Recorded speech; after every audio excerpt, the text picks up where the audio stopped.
Hello everyone, techno teacher Bangladeshi শিক্ষক শিক্ষিকাদের জন্য একটি এডুকেশনাল টিপ নিয়ে এসেছে, যেটা আমরা টেকনোলজির সাহায্যে খুব সহজেই করতে পারবো। তো ব্যাপারটা হলো, অনেক সময় আমরা ইন্টারনেটে অনেক মজার মজার লেসন আইডিয়া দেখি এবং ওই লেসন প্ল্যানগুলো খুব সুন্দরভাবে গোছানো, কিন্তু শুধুমাত্র লেসনগুলো যেহেতু ইংলিশে আছে, এ কারণে আমরা বাংলায় সেগুলোকে অ্যাডপ্ট করি না এবং আমাদের টিচিংয়ের জন্য ব্যবহার করি না। তো যেই জিনিসটা আসলে আমরা অনেক মজা দিয়ে পড়াতে পারতাম স্টুডেন্টদেরকে, শুধুমাত্র ল্যাঙ্গুয়েজের কারণেই সেটা আমরা সাধারণত গ্রহণ করে থাকি না। তো আমি আজকে দেখাবো যে খুব সহজে কয়েক মিনিটের মধ্যে কিভাবে আপনারা মজার একটা লেসন যেটা ইংলিশে আছে সেটাকে নিয়ে বাংলায় কনভার্ট করতে পারেন এবং সেটাকে আপনারা আপনাদের ক্লাসরুমে ব্যবহার করতে পারেন।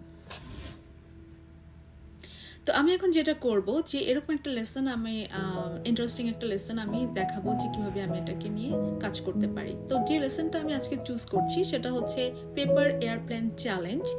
এই লেসনটা সায়েন্স টিচারদের জন্য খুব ইন্টারেস্টিং, কারণ এটা করতে খুব বেশি কিছু লাগবে না, শুধু কিছু কাগজ স্টুডেন্টদেরকে দিলে তারা সেই কাগজগুলো ফোল্ড করে বিভিন্ন ডিজাইনের এরোপ্লেন বানাতে পারবে এবং এই বিভিন্ন ডিজাইনের এরোপ্লেন তারা যেটা বানাবে সেটা হচ্ছে স্টুডেন্টরা খুব মজা করে বানাবে এবং তারা ছুড়ে দিয়ে দেখবে কোনো কোনো এরোপ্লেন কিন্তু অনেক দূরে যাবে, কোনোটা অত বেশি দূরে যেতে পারবে না। এবং কেন সেটা দূরে যেতে পারছে না, সেটা ডিজাইনের কারণে, যে এয়ার রেজিস্ট্যান্স সেটা কিভাবে প্লেনটাকে অত দূরে যেতে বাধা দিচ্ছে, এই জিনিসগুলো ফিজিক্স টিচার বা বিজ্ঞানের টিচাররা কিন্তু সহজেই আমরা ব্যবহার করতে পারি। তো এই লেসনটা আমার কাছে অনেক ভালো লেগেছে। তো এটার জন্য আমি যেটা করব যে এটাকে আমি বাংলায় কনভার্ট করব। সেজন্য আমি খুব সহজেই পুরো কন্টেন্টটাকে এভাবে করে কপি করে নিব। কপি করে আমি দেখব যে আমি আসলে কোন পর্যন্ত নিতে চাই সেটা নিয়ে নিলাম। নেওয়ার পরে আমি কপি করে একটা ওয়ার্ড ফাইলে নিয়ে নিব। আসলে ওয়ার্ড ফাইলে কাজ করাটা এক্ষেত্রে বেটার, যে একটু ওয়ার্ডে যদি আমরা নিয়ে নিই, দেখা গেল যে হয়তো বা এমন কিছু আছে এই লেসনে যেটা আমি রাখতে চাচ্ছি না, তো চাইলে আমি ওই জিনিসগুলোকে বাদ দিয়ে দিতে পারি। যেমন এখানে প্রিন্টেবল ভার্সন লেখা আছে, এটা আসলে আমার জন্য দরকার নাই। তো এরকম একটু দেখে যে জিনিসগুলো আমার প্রয়োজন নেই সেটাকে বাদ দিয়ে দিতে পারি। বা এখানে হচ্ছে নার্ড অ্যালার্টস যে অপশনটা, এটাও আমার জন্য দরকার নাই, সাবস্ক্রিপশনের কথা আমার বলার দরকার নাই। তো আমি এই জিনিসগুলো বাদ দিয়ে দিতে পারি। এছাড়াও এখানে জন কলিন্স নামে একজনের কথা বলা হয়েছে, ওই জিনিসটা আমি চাচ্ছি না, তাই বাদ দিয়ে দিলাম। তো যে অংশগুলো আমাদের প্রয়োজন নেই সেটাকে আমরা বাদ দিয়ে দিব।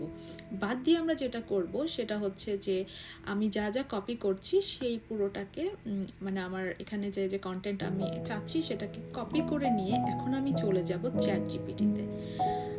তো চ্যাট জিপিটিতে যখন আমরা যাচ্ছি, আমাদের চ্যাট জিপিটিতে কি কাজ হবে, এখানে কাজ হবে পুরো লেসনটাকে আমরা এখানে কপি করে দিব ইংলিশে কপি করে দিয়ে চ্যাট জিপিটিকে যে আমরা ইনস্ট্রাকশনটা দিতে চাচ্ছি সেটা হচ্ছে যে এইটাকে যেন বাংলায় কনভার্ট করে দেয়। সো আমাদেরকে জাস্ট টাইপ করে লিখতে হবে, please convert this into Bangla.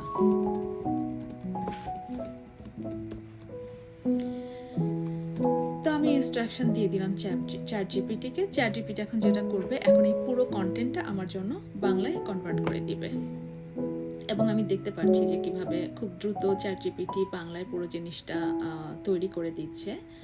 তো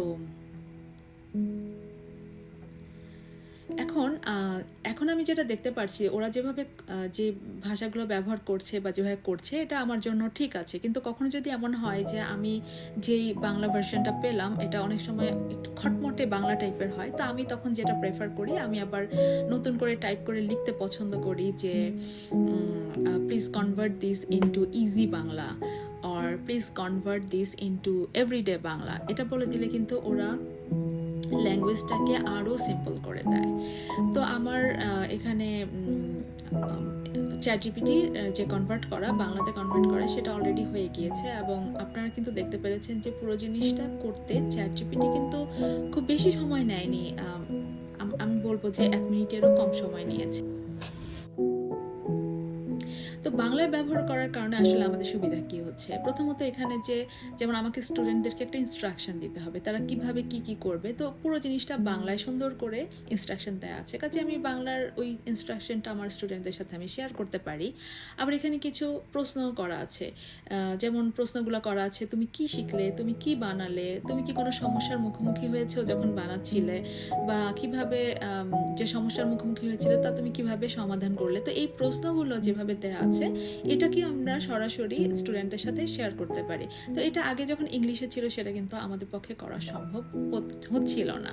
তো এই কারণে এই চ্যাটজিপিটির ব্যবহার করে আমরা যদি এরকম করে কিছু মজার সায়েন্স লেসনকে বা অন্যান্য সাবজেক্টের লেসনকে আমাদের শেখানোর জন্য, আমাদের ক্লাসরুমের জন্য আমরা যদি অ্যাডপ্ট করে নেই তাহলে কিন্তু মন্দ হয় না, কি বলেন আপনারা?